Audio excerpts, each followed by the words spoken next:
ప్రభునందు ప్రియమైనటువంటి దేవుని బిడ్డలారా, ఈ సమయమందు ఈ దినము మనం కొంత సమయము దేవుని లేఖనము ధ్యానం చేద్దాం. ప్రభువును రక్షకుడైన యేసుక్రీస్తు నామములో శుభములు తెలియజేస్తున్నాను. Shalom to you all. సమాధానం మీకు కలుగును గాక. ఈ సమయమందు గత ఆదివారము ప్రభు యేసుక్రీస్తు వారు పునరుత్థానుడై తదుపరి మనం చూస్తూ ఉన్నాము 40 దినములు అనేక మందికి అగుపించి అనేకమైనటువంటి రుజువులను కనపరిచినట్లు మనం అపోస్తల కార్యం 1:3 చూస్తున్నాం. మరి ఈ దినము కొంత సమయము దేవుని లేఖనాన్ని మనం ధ్యానం చేసినప్పుడు ఇది ఒక పోస్ట్ రిజరక్షన్ డేగా మనం చూస్తూ ఉన్నాం. ఈ దినం మనము యోహాను సువార్త 21వ అధ్యాయంలో ప్రభు మరలా 3వసారి వారికి ప్రత్యక్షమైనట్లు మనం చూస్తున్నాం. అక్కడ రాయబడినది యోహాను సువార్త 21వ అధ్యాయంలో 14వ వచనంలో చూస్తే, యేసు మృతులలో నుండి లేచిన తర్వాత శిష్యులకు ప్రత్యక్షమైనది ఇది 3వసారి అని రాయబడ్డది. 20వ అధ్యాయంలో మనం చూస్తూ ఉన్నాము, శిష్యులు యేసుప్రభు వారు పునరుత్థానుడైన తర్వాత సమాధి ఖాళీగా ఉన్నటువంటి సందర్భం, అవన్నీ కూడా మనం గత వారం ధ్యానం చేశాం. కానీ ఈ దినం చూస్తే తోమాకు కూడా ప్రత్యక్షమై తోమాకు కూడా ఆయన సందేహాన్ని యేసుప్రభు వారు నివృత్తి చేసినట్లు మనం చూస్తున్నాం. కానీ ఇక్కడ 21వ అధ్యాయంలో కొన్ని వచనాలను మనం ధ్యానం చేసినప్పుడు 21వ అధ్యాయం 1వ వచనం నుండి, అటు తర్వాత యేసు తిబెరియా సముద్ర తీరమున శిష్యులకు మరలా తన్ను ప్రత్యక్షపరచుకొనెను. ఆయన తను ప్రత్యక్షపరచుకున్న విధమేదనగా, దేవుడు లేఖనాన్ని మన కొరకు స్పష్టంగా రాయించి ఉంచాడు, కానీ మనం చదవడమే ఆలస్యం. మత్తయి, మార్కు, లూకా, యోహాన్లు రాసినటువంటి విధానం మనం చాలా జాగ్రత్తగా చదివినప్పుడు ఆ రికార్డ్స్ అన్ని కూడా మనకు చాలా చక్కగా దొరుకుతూ ఉన్నవి. మరి అక్కడ యేసు ప్రభు తిబెరియా సముద్ర తీరమన్నా గలిలే సముద్ర తీరమన్నా ఒకటే. అక్కడ మనకు యోహాను సువార్త 6వ అధ్యాయం 1వ వచనంలో రాయబడ్డది. అంటే తిబెరియా సముద్ర తీరము అనగా గలిలే సముద్రం అని రాయబడ్డది. మనం కన్ఫ్యూజ్ కావాల్సిన అవసరం లేదు. ఎలా ప్రత్యక్షపరుచుకున్నాడు అనేది కూడా బైబిల్లో చాలా స్పష్టంగా తెలుగులో తన్ను ప్రత్యక్షపరుచుకున్న విధమేదనగా మనం చూస్తూ ఉన్నాము. ప్రపంచం అంతా కూడా ఇప్పుడు అతలాకుతలం అయిపోయి 1,60,000 మంది కంటే ఎక్కువ మంది చనిపోయారు కరోనా నుంచి. మరి రాబోయే దినాల్లో పరిస్థితులు ఎలా ఉంటాయో మనకు తెలియదు. ఆ రోజు హౌస్ చర్చెస్ అన్ని కూడా నాకు జ్ఞాపకం వస్తూ ఉన్నవి. అపోస్తల కార్యం 2వ అధ్యాయంలో వారు ఇంటింటా రొట్టె విరవడము, ప్రార్థన చేయడము, అవన్నీ కూడా మనకు జ్ఞాపకం వస్తూ ఉన్నవి. ప్రేమైనటువంటి దేవుని బిడ్డలారా, రాబోయే దినాలు దేవుని వాక్యాన్ని మనము సంఘాలలో ధ్యానం చేయడానికి మనమందరం ప్రార్థన చేయాలి. ప్రపంచం నుండి దేవుడు కరోనాను దూరపరచాలి. స్వస్థపరిచే దేవుడు. మరి రాబోయే దినాల్లో సంఘాల్లో అనేక మంది దేవుణ్ణి ఆరాధించగలగాలి. అటువంటి ఒక గొప్ప నిరీక్షణ దేవుడు మనకు కలగచేయాలి. మరి ఇక్కడ యేసుప్రభు వారు శిష్యులకు మరలా ప్రత్యక్షమయ్యాడనే మాట మనకు కనిపిస్తున్నది. మరి ఎవరెవరికి ప్రత్యక్షమయ్యాడనే ఆ వివరాలు మనం క్లుప్తంగా మనం ధ్యానం చేసాం. మొట్టమొదటిగా సీమోను పేతురు. ఒక్కొక్కరు ఒక విచిత్రమైనటువంటి స్వభావం కలిగినటువంటి వ్యక్తులను మనం ఇక్కడ చూస్తూ ఉన్నాము. మరి పేతురు విషయం మనందరికీ తెలుసు. గత వారం నేను దాదాపుగా శిలువ శ్రమల గురించి ధ్యానాలు మరి తెలియజేసినప్పుడు చెప్పాను. పేతురు, ప్రభా ఆ శ్రమ నీకొద్దు, ఆ శిలువ నీకొద్దు అని చెప్పినటువంటి వ్యక్తి. తర్వాత ఏమన్నాడు, ప్రభా నీ కొరకు ప్రాణమైనా పెడతాను అని అన్నాడు. యేసుప్రభు వారు అన్నారు, Peter Peter, before the cock crows you will deny me thrice. నేడు కోడి కూయక మునుపు నీవు నన్ను ముమ్మారు ఎరగనని చెప్తావు పేతురు అన్నాడు. సాయంకాలం అలాంటి వ్యక్తి మనం చూస్తున్నాము. ఇక్కడ మరి మనకు చాలా ఆశ్చర్యం అనిపిస్తుంది.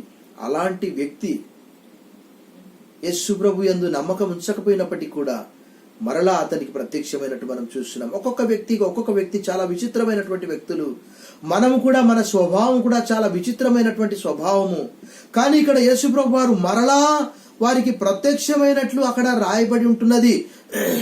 మరి మత్తయి సువార్త 4వ అధ్యాయంలో మనం గమనించినప్పుడు అక్కడ రాయబడినటువంటి మాట, వారు తమ వలలను విడిచిపెట్టినట్లు రాయబడి ఉన్నది, తమ దోణలను తమ తండ్రులను విడిచిపెట్టినట్లు రాయబడి ఉన్నది. కానీ వీరు యేసుప్రభు వారు పునరుత్థానుడైన తర్వాత, వారికి కనిపించిన తర్వాత కూడా వారి యొక్క మిషన్, వారి యొక్క టాస్క్ వారు మర్చిపోయినట్లు మనం చూస్తూ ఉన్నాం. అలాంటి వ్యక్తికి యేసుప్రభు వారు ప్రత్యక్షమయ్యారు. మరి ఒక వ్యక్తిని మనం చూసాం, క్లుప్తంగా ధ్యానం చేద్దాం. దిదుమా అనబడిన తోమా, ఆయన కూడా నమ్మలేదు. 20వ అధ్యాయంలో చూస్తే 27వ వచనంలో తోమాను చూచి యేసుప్రభు వారు ఏమన్నారు, నీ వ్రేలు ఇటు చాచి నా చేతులు చూడు, నీ చెయ్యి చాచి నా ప్రక్కలో ఉంచి అవిశ్వాసివి కాక విశ్వాసి అయి ఉండుమనెను. అందుకు తోమా ఆయనతో, నా ప్రభువా నా దేవా అనెను. అలాంటి పేతురుకు తోమాకు యేసుప్రభు వారు ప్రత్యక్షమై కనిపించాడు. తర్వాత ఆ తోమానే భారతదేశానికి వచ్చినట్టు మనం చూస్తున్నాము. తర్వాత గలిలయలోని కానా అను ఊరివాడగు నతానియేలును, ఈ నతానియేలు కూడా ఫిలిప్పు యేసుప్రభు గురించి నతానియేలుకు తెలియజేస్తే, నజరేతులో నుండి ఏదైనా మంచిది రాగలదా అని ప్రశ్నించినట్లు మనం చూస్తున్నాం. అక్కడ యోహాను సువార్త 1వ అధ్యాయము 45, 46, 47 నుంచి అక్కడ రాయబడ్డది. ఫిలిప్ అన్నాడు, వచ్చి చూడు. ఈరోజు క్రైస్తవత్వంలో కూడా చాలా మంది ఏదో చర్చెస్ లో మ్యాజిక్ చేస్తారు, హిప్నటిజం చేస్తారని చాలా మంది అనుకుంటారు. కానీ వచ్చి చూడండి, ప్రభువు చేసే గొప్ప కార్యాలను చూడండి. ఇక్కడ మరి నతానియేలు కూడా ప్రభు ప్రత్యక్షమైనట్లు మనం చూస్తూ ఉన్నాము. తర్వాత మనం చూస్తాం మరి ఒక అకౌంట్ ను మనం చూస్తాం. ఇంకెవరు, జెబెదయి కుమారులు అంటే ఎవరు, యాకోబు, యోహాను. వారిద్దరికి కూడా ఉన్నటువంటి పేరు ఏంటంటే ఉరిమెడి వారు. వారి జీవితాన్ని కూడా వారు మార్చుకున్నారు. ఎవరైనా ఏదనంటే ప్రభా, ఒకానొక సందర్భంలో వారు అన్నారు, లూకా సువార్తలో అకౌంట్లో భక్తుడు అక్కడ చాలా చక్కగా రాశాడు. సమరయ గ్రామ ప్రజలు ప్రభు అయిన యేసును అంగీకరించినందున, ప్రభా ఏలియా ప్రార్థన చేసి ఆకాశం నుండి అగ్ని కురిపించినట్లు ఈ గ్రామం మీద మేము అగ్ని కురిపించడానికి ఇష్టమా అంటే యేసుప్రభు వారు అన్నారు, మనుష్య కుమారుడు రక్షించడానికే వచ్చాడు, మనుష్య కుమారుడు ఎలాంటి వాడు మీరు సరిగా అర్థం చేసుకోవడం లేదు అని లూకా సువార్తలో యేసుప్రభు వారు అక్కడ తెలియజేశారు. ఆ అకౌంట్ ను మనం చూస్తే అక్కడ చాలా జాగ్రత్తగా లూకా సువార్త 9వ అధ్యాయంలో మన అకౌంట్ ను చూస్తాం. మనం అక్కడ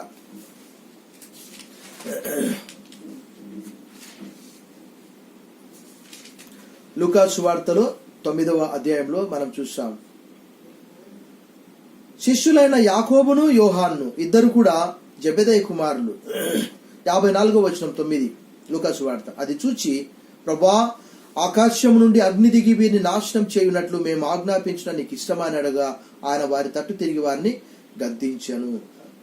నాశనం చేయునట్లు అంటే ఫుట్నోట్స్ ఏమని రాయబడ్డది, ఏలియా చేసినట్లు. అయితే యేసుప్రభు వారు దాన్ని గద్దించినంటే, మీరు ఎట్టి ఆత్మ గలవారో మీరు ఎరగరు, మనుష్య కుమారుడు మనుషుల ఆత్మను రక్షించటకే గాని నశింప చేయుటకు రాలేదనను అని కూర్చబడి ఉన్నది. ఈ సాయంకాలము జెబెదయ కుమారులు కూడా అక్కడ ఉన్నట్లు మనము చూస్తున్నాము. తర్వాత ఆయన శిష్యులలో మరి ఇద్దరునూ కూడి ఉండిరి. ఆ ఇద్దరు ఎవరో మనకు తెలియదు, మరి ఎవరై ఉన్నారో మనకు కూడా తెలియదు, అక్కడ రాయబడ్డది. అయితే సూర్యోదయమగుచుండగా యేసు దరి నిలిచెను. అయితే ఆయన యేసు అని శిష్యులు గుర్తుపట్టలేదు. వారికి అందరికి కూడా యేసుప్రభు వారు ప్రత్యక్షపరుచుకుంటున్నాడు. అంటే మనం చూసాము, ఎమ్మాయి మార్గంలో కూడా వారు గుర్తుపట్టలేదు. ఇక్కడ కూడా యేసుప్రభు వారు ఆత్మలో ఉన్నాడు కాబట్టి బహుశా అక్కడ ఏమని రాయబడ్డది, కొంచెం ఇంకా చీకటిగా ఉన్నదేమో, మనకు కూడా అంత తెలియదు, అక్కడ రాయబడ్డది. బహుశా అంటే ఆ చీకటి సూర్యోదయం అగుచుండగా అని రాయబడ్డది. కాబట్టి ఇంకా మరి బహుశా ఆ సూర్య కిరణాలు వారి పైన పడి వారు గ్రహించలేకపోయారా, లేక గుర్తించలేకపోయారా, లేక ఇంకా చీకటి ఉన్నదా? ఎందుకనంటే మరి అక్కడ సూర్యోదయం అగుచుండగా అనే మాట రాయబడి ఉన్నది అక్కడ. మరి సీమోన్ పేతురు, నేను చేపలు పట్టబోదునని వారితో అనగా, వారు మేమును నీతో కూడా వచ్చేదమని వారు వెళ్ళి దోణి ఎక్కిరి, కానీ ఆ రాత్రి ఏమీ పట్టలేదు. మరి ఇక్కడ మనం చూస్తున్నాము, ఇందాక నేను చెప్పాను, వలలు విడిచిపెట్టినటువంటి వీరికి మరలా వలలు ఎక్కడి నుంచి వచ్చాయి? మనకు ఆశ్చర్యం అనిపిస్తుంది. వారు బహుశా యేసుప్రభు వారికి ఇచ్చినటువంటి ఆ టాస్క్ మత్తయి సువార్త 28లో మనం చూస్తాం, మీరు వెళ్ళి సమస్త జనులను శిష్యులనుగా చేయండి, నేను మీకు ఏ సంగతులను ఆజ్ఞాపించిందో వాటన్నిటిని గైకొనవలని బోధించండి, ఇదిగో సదాకాలం నేను మీతో కూడా ఉన్నాను అని చెప్పాడు. ఇంకా మనం అదే యోహాను సువార్త 20వ అధ్యాయంలో చూస్తే అక్కడ రాయబడ్డటువంటి మాట ఏంది అనంటే, అక్కడ రాయబడ్డటువంటి మాట యోహాను సువార్త 20:21, తండ్రి నన్ను పంపిన ప్రకారం నేనును మిమ్మును పంపుచున్నాను అని వారితో చెప్పాను. వారు ఆ టాస్క్ మర్చిపోయారు, మరలా చేపలు పట్టడానికి వెళ్ళారు. బహుశా అది తాత్కాలికమా మనకు కూడా తెలియదు, లేక మనం మరొక విషయం గమనించాలి. ఏంటి అనంటే, వారు పరిశుద్ధాత్మ చేత నింపబడలేదు. కాబట్టి బహుశా అంతవరకు మరి వారు కొంచెం కన్ఫ్యూజ్ గా ఉన్నారు. ఒక సరి అయినటువంటి ఒక డెసిషన్ వాళ్ళు తీసుకోలేకపోతున్నారు. అందుకే మరలా అక్కడ రాయబడ్డది ఏంటి అనంటే, పేతురు, నేను చేపలు పట్టబోదునని వారితో అనగా, వారు మేము కూడా నీతో కూడా వచ్చేదమని వారు వెళ్ళి దోణి ఎక్కిరి, కానీ ఆ రాత్రి ఏమీ పట్టలేదు. ఈ సందర్భాన్ని మనం లూకాసు సువార్త 5వ అధ్యాయంలో మనం చూస్తాం. పేతురు యొక్క దోణిలో యేసుప్రభు వారికి కొంచెం లోతుకు తీసుకొని వెళ్ళు అని అన్నప్పుడు ఆ సందర్భాన్ని మనం చదివినప్పుడు చాలా ఆశ్చర్యం అనిపిస్తుంది. లూకాసు సువార్త 5వ అధ్యాయంలో 4వ వచనం, ఆయన బోధించుట చాలించిన తర్వాత, నీవు దోణిని లోతులకు నడిపించి చేపలు పట్టకు మీ వలలు వేయుడని సీమోన్తో చెప్పగా, అదే సీమోన్ ఇక్కడ అప్పుడు రాయబడినటువంటి మాట ఏంటి అనంటే, సీమోను, ఎల్లవాడా, రాత్రంతయు మేము ప్రయాసపడితే గాని మాకేమీ దొరకలేదు, ఆయన నీ మాట చొప్పున వలలు వేతునని ఆయనతో చెప్పాను. ఇక్కడ కూడా వాళ్ళు రాత్రంతా ప్రయాసపడ్డారు, కానీ ప్రభు మాట చొప్పున వల వేయడం వలన విస్తారమైనటువంటి చేపలు పట్టినట్లు మనం చూస్తూ ఉన్నాం. వారు ఆశ్చర్యపోయి పేతురు అన్నాడు, lord, depart from me, I'm a sinner. ప్రభా, నేను పాపాత్ముడను, దయచేసి నాకు దూరంగా పో. యేసు ప్రభు వారు, భయపడొద్దు, ఇప్పటి నుంచి నువ్వు మనుషులను పడతావు అని అన్నాడు. ఇక్కడ కూడా రాత్రంతా ప్రయాసపడినప్పటికీ కూడా ఎలాంటి ప్రయోజనం లేదు. కానీ అక్కడ రాయబడ్డ మాట యేసు ప్రభు వారు చెప్తున్నారు, వారు మేము నీతో కూడా వచ్చేదమని వారు వెళ్ళి దోణి ఎక్కిరి, కానీ రాత్రి ఏమీ పట్టలేదు. సూర్యోదయం అగుచుండగా యేసు దాన్ని నిలిచాను, అయితే ఆయన యేసు అని శిష్యులు గుర్తుపట్టలేదు. యేసు పిల్లలారా, చూడండి ఎంత గొప్ప అనుభూతి ఇక్కడ మనకు కలుగుతూ ఉన్నది. పిల్లలారా, యోహాన్ యొక్క స్టైల్ అది, యోహాన్ రాసే విధానం అది. మనం యోహాన్ రాసిన మొదటి పత్రిక, 2వ పత్రిక, 3వ పత్రికలు చూస్తే చిన్న పిల్లలారా అని అంటాడు. దేవుణ్ణిలో ఉన్నటువంటి వారందరూ కూడా చిన్న పిల్లలే. అయితే యేసుప్రభు వారు కూడా వాళ్ళను పిల్లలారా అని అంటున్నాడు. ఓ చిల్డ్రన్ అన్నట్లు అర్థం. భోజనమునకు మీ యొద్ద ఏమైనా ఉన్నదా అని వారిని అడగా, అంతకంటే ముందు లూకాసు సువార్త 24వ అధ్యాయంలో కూడా అలాంటి అనుభూతి వారికి ఉన్నది. వారు భూతమని తలంచినప్పుడు, మీరు భూతమని మీరు ఎందుకు అనుకుంటున్నారు, మీ దగ్గర ఏమైనా ఉన్నదా అంటే రొట్టె చేప ఇచ్చినట్లు మనం చూస్తున్నాము. ఇక్కడ కూడా మీ దగ్గర ఏమైనా ఉన్నదా అంటే అక్కడ రాయబడినటువంటి మాట ఏంటంటే, లేదని వారు ఆయనతో చెప్పిరి. అప్పుడు ఆయన దోణి కుడి ప్రక్కను వల వేయుడి, మీకు దొరుకునని చెప్పాను కనుక వారు అలాగు వేయగా చేపలు విస్తారముగా పడినందున వల లాగలేకపోయిరి. The same experience that the gospel Luke tells about the Peter's experience. అక్కడ కూడా 5వ అధ్యాయం 4వ వచనంలో దోణి కొంచెం లోతుకు నడిపించి అక్కడ వల వేయమంటే, ప్రభా మేము రాత్రంతా కూడా ప్రయాసపడ్డాము.